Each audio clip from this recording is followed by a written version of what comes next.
The woman stranded on the deserted island suddenly discovered that there was actually a natural waterfall on the island. Excited, Linda quickly ran to the base of the waterfall to take a shower. Just as she was feeling like the luckiest person alive, something even luckier happened. She suddenly spotted a yacht in the distance. In that instant, she saw a glimmer of hope for survival. But when she thought about having to go back to work after being rescued, she actually decided to give up on calling for help. When she returned, she didn't tell Jack about it either, and so they stayed on the deserted island for a few more days. But Jack soon couldn't stand this life anymore. He wanted Linda to build a raft out of branches and use the waves to leave this place, but Linda said the raft wouldn't withstand the pounding of the waves. If they wanted to survive, they had to wait on the island for rescue. So the two had a huge argument. In a fit of anger, Jack set about building a hut. Although he was a top student at a prestigious university, his survival skills in the wild were abysmal. He fumbled around for ages without making any progress. Meanwhile, Linda sat quietly in her own hut watching him, occasionally catching some fish to grill for a meal. Unable to resist the temptation, Jack had to go scrounge for food. But just then, he suddenly noticed there was actually a small knife on Linda's table. This came as a complete surprise to him. Linda had no choice but to explain that she had found the knife on the beach. As Jack bowed his head to apologize,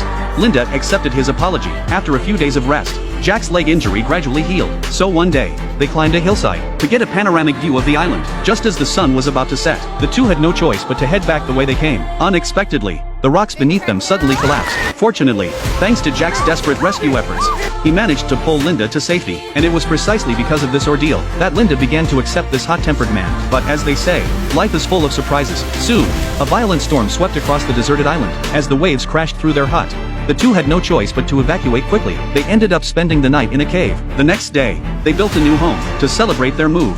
The two went out of their way to prepare a feast that evening. They thought a happy life was waiting for them. But just as Linda finished enjoying the meal, her legs suddenly gave way and her vision blurred. At that moment, Jack not only failed to help her, but instead dragged the raft out of the bushes. It turned out Jack no longer wanted to live on this deserted island. To prevent Linda from stopping him from leaving, he resorted to this desperate measure. But in the end, he still underestimated the power of nature, for the raft was soon smashed to pieces by the waves. He was eventually swept out to sea. When he came to, he realized it was Linda who had saved him. Yet precisely because of this, Jack felt deeply guilty. He hoped Linda would forgive him, but Linda didn't hold it against him. Instead, she handed him a string of octopus. Seeing this, Jack ate it without hesitation. That day, Linda went out to look for food, but just as she wasn't paying attention, she noticed a small boat passing by. What she didn't expect was that the girl on the boat was actually Jack's fiancée. It turned out that after their plane crashed, the police had begun searching the sea for survivors, but after searching for a long time, they hadn't found a single person. That's when Anna arrived at the site of the plane crash. Sure enough, she discovered there were people on the island. Upon seeing Anna,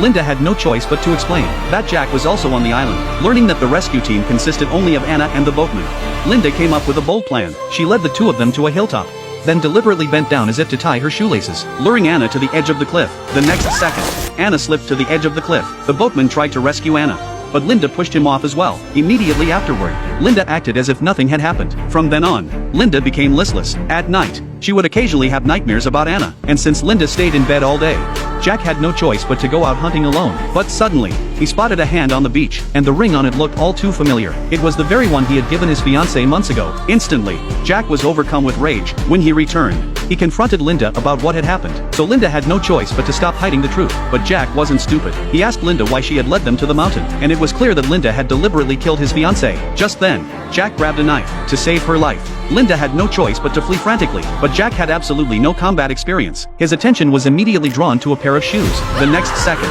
Linda suddenly attacked from behind, using the shoelaces to choke Jack's neck. And so, the two engaged in a fierce battle. The injured Jack could only run frantically. Unexpectedly, as he ran, he discovered there was actually a luxurious villa there. So he quickly hid inside the villa and briefly regained his strength. Just then, Linda's voice came over the villa's intercom. It was only then that Linda explained everything. It turned out Linda had discovered the villa long ago, but she hadn't told Jack about it because she had been constantly bullied by her boss at work, so she wanted to get even. By this point, Jack already knew all the secrets, so his fate could only be death. So Linda walked out holding a hunting rifle, scaring Jack into kneeling on the ground and begging for mercy. Just as Linda thought he had truly repented, she suddenly noticed that a horn was missing from a decorative piece, and that horn was right in Jack's hand. So Jack snatched the rifle away. But just as he pulled the trigger, he realized there were no bullets in the gun.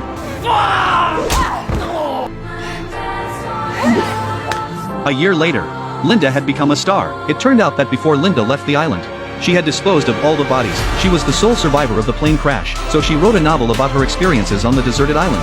And later, a film studio adapted her novel into a movie, and just like that, because of that plane crash, Linda transformed into a major star, and began living the enviable life of a wealthy woman.